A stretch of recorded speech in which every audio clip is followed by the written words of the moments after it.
بسم الله الرحمن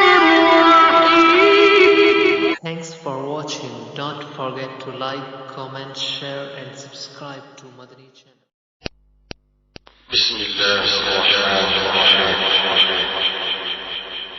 والمرسلات عرفا فالعاصفات عصفا والناشرات نشرا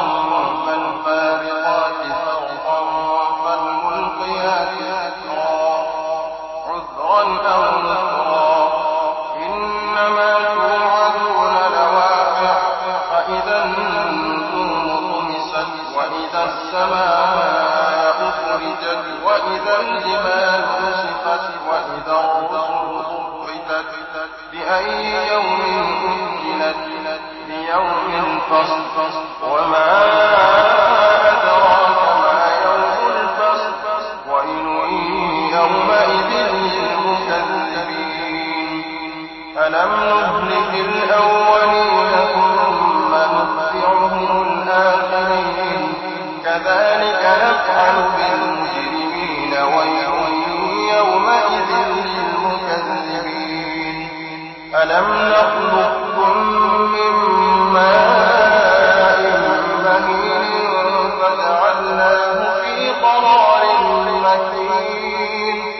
فجعلناه في قرار مكين إلى قدر معلوم فقدرنا فنعم القادرون ويل يومئذ للمكذبين ألم نجعل الأرض كفاتا أحياء وأمواتا وجعلنا فيها رواسي شامخات وأسقيناكم ماء فراتا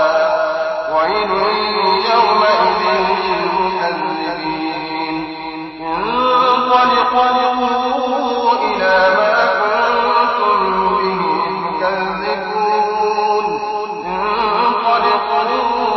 إلى ظل ذي ثلاث شعب لا ظليل ولا يغني من اللهب إنها ترمي بشرر كالقصر كأنه جبالة ويل يومئذ